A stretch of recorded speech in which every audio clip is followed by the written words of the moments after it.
Disclaimer: for those who didn't actually see the video where I mentioned this particular video is not a blind run.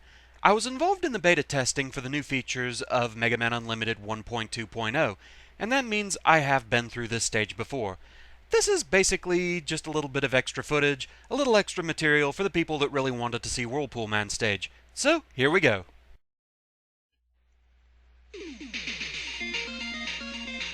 Hello, Roa Mithril here once again. We're going to be playing a little bit more Mega Man Unlimited 1.2.0. Before we move on to the Shovel Knight blind run, a lot of people on the updates video, they really wanted to see Whirlpool Man's stage, so let's go ahead and take care of that. The stage is accessed here in the special menu. Basically, it works like Fake Man stage in Mega Man 9 or the Mega Man Killer stages in Mega Man 10. It's not actually part of the main game. So, you have Original, Easy, or Insta-Death mode. And you even get a little portrait there for Whirlpool Man. I really like that touch, that's very nice. And you even get a stage intro. So, let's go for it.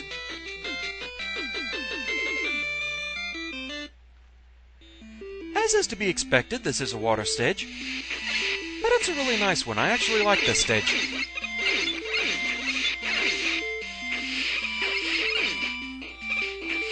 Am I saying that about a water stage? That counts for a lot, really. I'm usually not a fan of water stages, but I really like this one. So the main gimmick of the stage, we have these whirlpool columns. As long as you're inside of one, you'll be lifted upwards. You have to be kind of careful around certain stage obstacles that way. We also have the return of Scuba Mets, though they work a little bit differently from the originals. In order to take them down, you have to wait until they're descending. As long as they're still moving upwards, the helmet's still in the way. Little proof of concept there.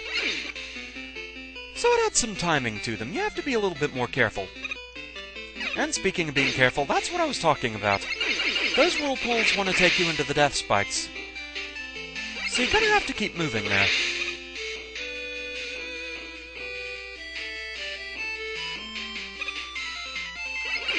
We also have these large seahorses. They kind of remind me of Seadra a bit. They come from the holes in the background there.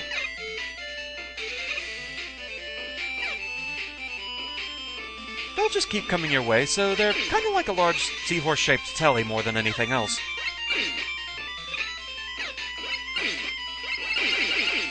And we've seen a few of them. These bombs, they detonate as you shoot them. One thing to note about them, though, they are solid objects, but they do not actually count as just a wall. They will damage you still on contact. And we have a mini-boss. You have to wait for the dome to come down before you can actually attack it.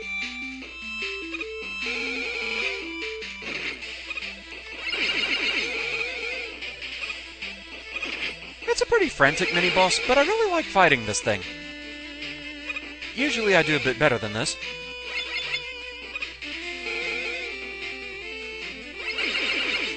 It feels very possible to me to do this no damage. But hey, we're just demoing the stage. There is a branching path down there, we'll cover it later. For now, we'll just take the more straightforward path. And a giant fish. Much like the ones from Mega Man 2's Wily stages, it's hard to tell if anything really damages them, and to be honest, I've never actually tested. So let's see, Jet Missile does nothing, Tank Arsenal, nothing. Nail Shield works. Nitro Blast works. Yoku Attack, not so much. Glue Shot, nothing. Rainbow Beam, nothing. Not testing that here. Yo-Yo Cutter, nothing. Alright. Okay, this looks a bit more possible for testing the, Comet Dash. And no, okay. Science has been conducted.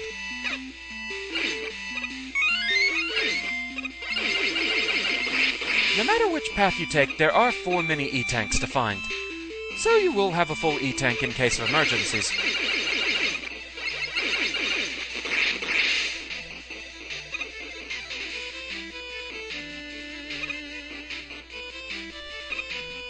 There's the third over there.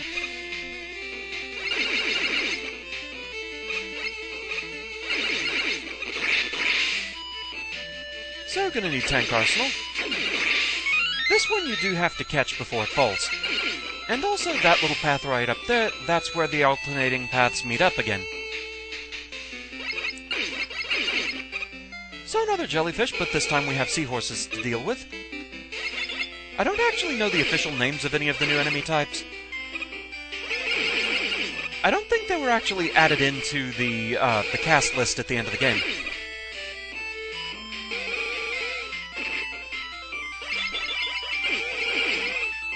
Yeah, that timed out a little bit badly.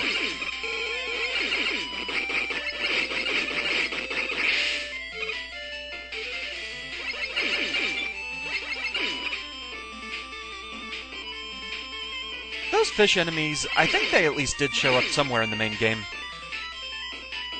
Yeah, I think a few of them were in the Wily stages and also in the branching path of Rainbow Man stage. So, there we go, full E-Tank. Also, for those wondering, since this isn't a time attack stage, you do actually have lives here. That timed out interestingly. Here, have an extra life as you're talking about lives.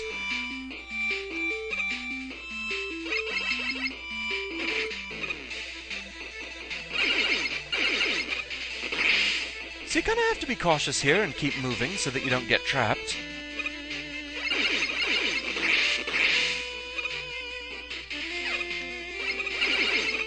Basically, you have to fight the currents to get through this area. You have to go back and forth to get lower and lower.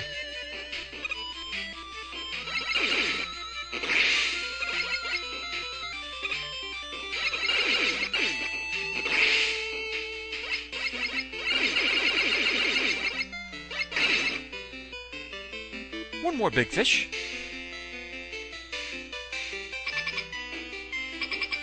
Okay, I'm gonna go ahead and take that E-Tank.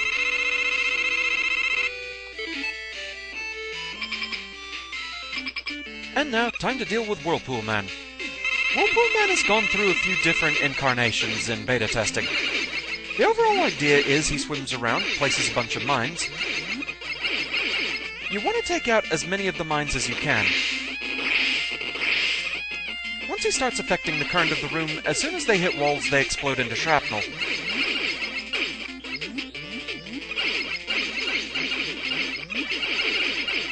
The shrapnel itself did go through a revision. It used to just be normal-size enemy pellets. One thing to note is that Whirlpool Man is completely invincible as long as he's affecting the water current. A little proof of concept there.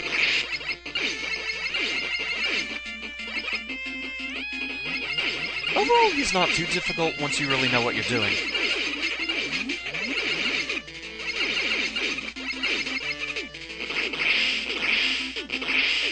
You just really have to watch out for the shrapnel here. But yeah, like I said, this fight has gone through several revisions. In one version of the fight, there were actually whirlpool columns in this chamber. The problem is, it was very easy to get trapped that way to where there was just no escape.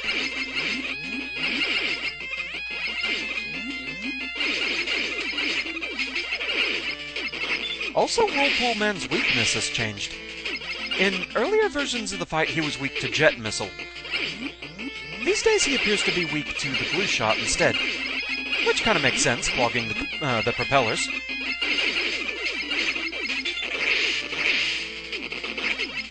Also, for those wondering, Whirlpool Man can indeed show up during Endless Boss Rush, as well as Endless Attack itself.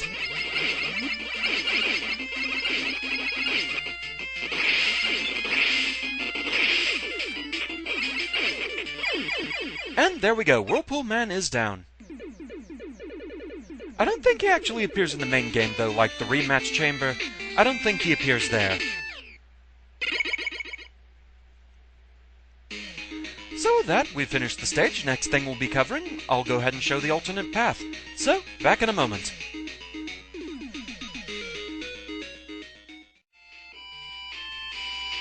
So, here we are back at the branching path, so let's go for it.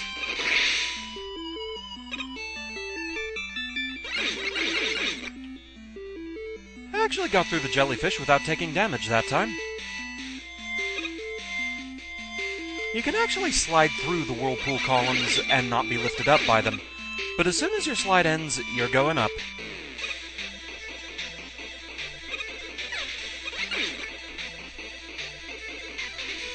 So there's the first of the mini E-tanks on this path.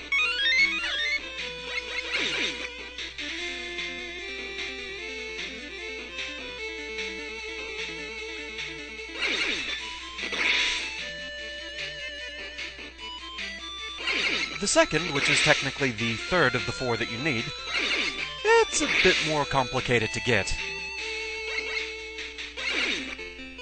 You need to get in the bottommost path here. But with that, we have 3 E-tanks. Or, well, 3 mini E-tanks. The last of them is after the paths meet up again. You can come over here for 3 extra life. Very nice. And here's where the paths meet up again. So, that's all there really is to that one.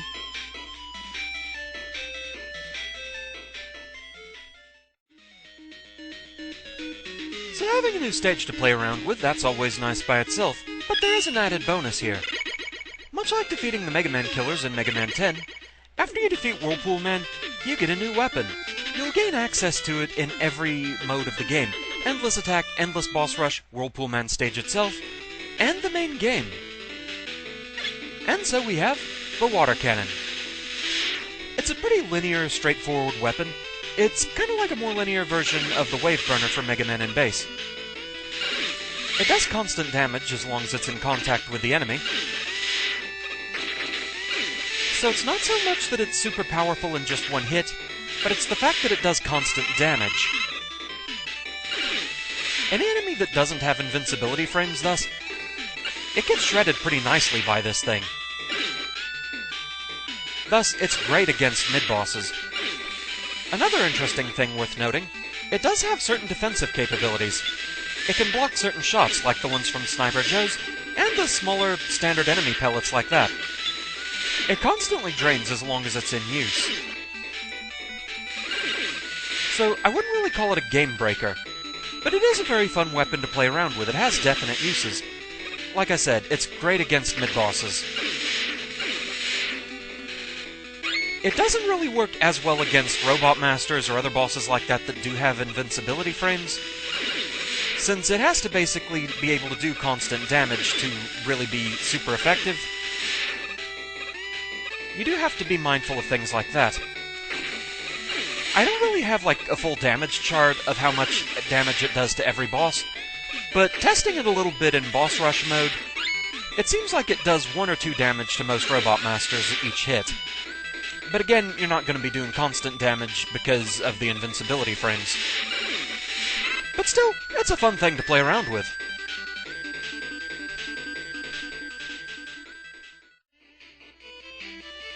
For those, though, that might be wondering if Whirlpool Man suffers from Metal Man/Yoku Man syndrome and takes extra damage from his own weapon, well, not so much. Used underwater, the water cannon simply doesn't work. You just get this stream of bubbles. And the bubbles do no damage.